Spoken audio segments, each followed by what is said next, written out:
Hi guys, we're going to do some work on simultaneous equations. Now, I know we got a little bit stuck on these last time, so I've put 6 examples together. 4 that are just going through the algebra ones, 2 that show you how to create the algebra equation first, and then we'll go through how to solve them. I'd advise, I've put this sheet on as well, it's the front sheet that I gave you. I would advise writing some of these down as we go as examples, pause and have a go at the next one before I go through it, just so that you can see how close you are to getting it right. So maybe if you listen through the first 2, after that you can then always just pause the video, have a go, listen through, make sure you're getting it right before you carry on. So if we start on the top left, remember first step was always to make either the number of x's or the number of y's the same. It doesn't actually matter which one you choose, just look for which one is going to be either less work or maybe smaller numbers to deal with. In this case, I'm going to make the x's the same. So to turn 3 and 2 into the same number, I'm going to times the top row by 2 and the bottom row by 3, so that I've got both equations saying 6x. So if I times the top row, I get 6x, add 10y equals 44. If I times the bottom row by 3, I get 6x, add 9y equals 42. That way, I can then, because both of these are a positive 6x, to get them to cancel out, I'm going to subtract. So 6x take away 6x leaves me with nothing. 10y subtract 9y leaves me with 1y. 44 subtract 42 leaves me with 2. So that was a nice, slightly easier one. It got us straight to our y value. What we're then going to do is substitute that into any one of our 4 equations. Again, doesn't matter which one you pick, but best thing, go with the one with the smallest numbers, less chance of you making a mistake. So I'm actually going to pick this equation. Okay, so I've got 2x plus, and now I know y is equal to 2, so 3y would be 3 times 2, which is 6, and I've still got the equals 14. Okay, so I've got everything from that equation. 2x stayed the same, this became 6, and then the 14 stayed the same. From there, you're just solving to get what x is, so opposite of add 6 is to subtract 6. I get 2x equals 8, and then you're going to divide by 2, so x equals 4. And that's it. I've got my x value, got my y value, I'm done. If we look at the second one, this time I'm going to choose to make the y's the same, just because I only actually need to multiply one of the rows. So this one, I'm going to multiply the top row by 3. So what I end up with is 12x minus 3y equals 42. On the bottom, I've still got the exact same row I had before. I'm not changing anything on that one. Now, this is what you need to be careful of. On this one, both of my terms were positive. So subtracting them got them to cancel out. In this case, if I subtract them, I'd have minus 3, take away another 3, would get me to minus 6. So they're not cancelling out if I subtract. So what I need to do instead is add. So 12x add 5 is 17x. Minus 3 add 3 gets me to 0. 42 add 9 gets me to 51. That means if I divide both sides by 17, I can get x is equal to, and 51 divided by 17 is 3. Remember, you can just type it in a calculator. Then what we're going to do is just like we were doing before, we're going to substitute it into any one of your 4 equations. Again, like I said last time, pick the ones with the smallest numbers. But second rule to this, try and avoid using ones that have minus signs in. Okay, minus signs can cause extra problems. So I'm actually going to use the bottom equation. So I've got 5x. Well, if x is 3, 5 times 3 is 15. I've still got the plus 3y, and it's still equal to 9. And then what I can do is I can subtract 15 from both sides. So I get 3y equals minus 6, because 9 subtract 15 is minus 6. And then I divide by 3 to get y equals minus 2. At this point, what I would say is pause the video at that point, have a go at this next question, use a calculator if you need it, okay? And then once you've done it, play the video again and just make sure that you're getting it right. So just to help with that, if you haven't paused me already, is just we're going to make the y's the same just because they're smaller numbers, okay? So if I'm going to make the y's the same, top row I'm going to times by 3, bottom row I'm going to times by 2. So I get 15x plus 6y equals minus 48. Then on the bottom, I'm timesing the second row by 2. So I've got 4x plus 6y equals minus 26. So both of my 6y's are positive, so I am going to subtract them to get them to cancel out. So 15x take away 4x leaves me with 11x. 6y subtract 6y gives me 0. And then be careful with this, you'll do minus 48 take away minus 26. Now if you take away a negative, you actually add it on. So minus 48 add 26 gets me to minus 22. And then what I can do is to get x by itself, we're going to divide by 11. So I get x is equal to minus, and 22 divided by 11 is 2.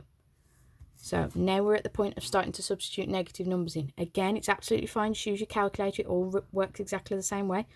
I'm going to pick the bottom one. It's got smaller numbers in.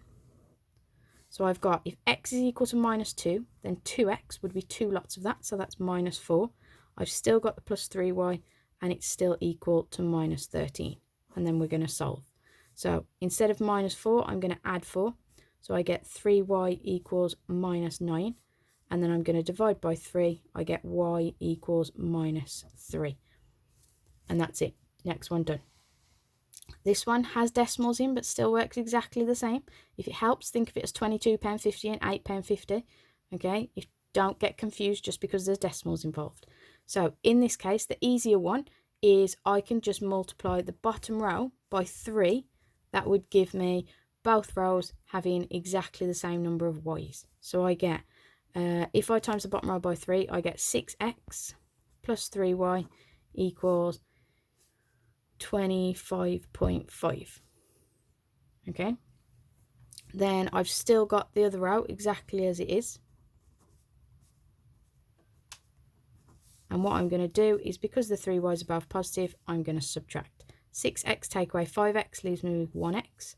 3y take away 3y is 0. 25.5 subtract 22.5 is 3. So I've got x equals 3. All we're going to do is then pick one of our equations. Again, it doesn't actually matter which one you use. On this one, if x is 3, 2x is going to give me 6. I get 6 plus y equals 8.5. So all I need to do is subtract 6. I get y equals 2.5. Okay, now we're on to the worded ones. Remember, at GCSE, 2 of the marks are purely just from creating the equations. One thing to be careful of is this is one of the terms in pounds, one of them in pence. So I'm going to make this top one 0.95 just so that we are working both in pounds. You can make them both pence if you'd rather work with whole numbers. That's absolutely fine. So I've got 3 bananas plus 2 pears is going to cost me 95 pence, so 0.95. I've then got 5 bananas and 3 pears are going to cost me £1.15. So you can see I've created the equations we gave you on the other ones. From there, everything is exactly the same as what we've done in the last 4 examples. Make one of them the same, so we're going to make p's the same. So top row I'm timesing by 3, bottom row by 2. So what we've got is, if I times the top row by 3, I get 9b plus 6p equals, and if we do 0.95 times 3, we're going to get £2.85. Bottom row we're going to times by 2, so I get 10b plus 6p is equal to, and then I get £2.30. Right, sorry about this, guys. I've just noticed there's one typo on the sheet. This should be this one should be £1.50, not £1.15. So if this is £1.50, what we get there is £3. Sorry about that, guys. Which means when I then have my 2 equations the same and I subtract them, 9b take away 10b is going to give me minus 1 lot of b. 6p take away 6b is 0. £2.85 take away £3 is going to give me minus 0.15. And then all I need to do is essentially divide by minus 1 all the way through. I get b equals 0.15. So that means a banana is going to cost 15 pence. I ran out of space a little bit there. What that means is then we're going to go back and find out the cost of a pear. So I know if a banana is 15 pence, using my top equation, I know that 3 bananas would cost me 45 pence. So So I've got 0.45 plus 2 pairs is going to cost me 95 pence. So what we're going to do is we're then going to solve it. So if I subtract the 45 pence, I get 2 pairs are going to cost me 50 pence. And then if I divide by 2, I get 1 pair is going to cost us 25 pence.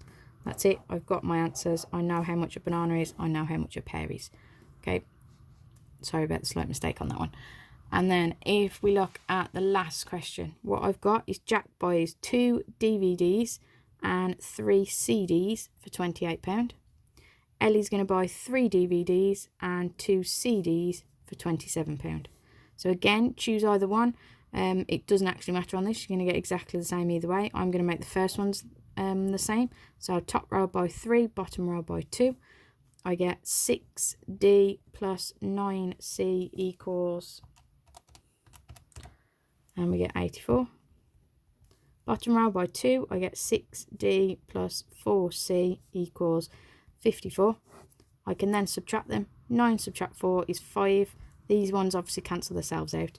84 subtract 54 leaves me with 30. So that means a CD is going to cost us £6 if I divide by 5. Okay, once you've got the price of a CD, I'm going to put it into one of my equations. I'm just going to use the bottom one. So 3 DVDs plus, now if a CD costs us £6, 2 CDs are going to cost us £12 equals 27. So if I subtract 12, I get 3 DVDs are going to cost us £15. Divide by 3, I get each DVD is costing £5. And that's it. We've solved those ones. It's exactly the same method every time. Any problems, let me know.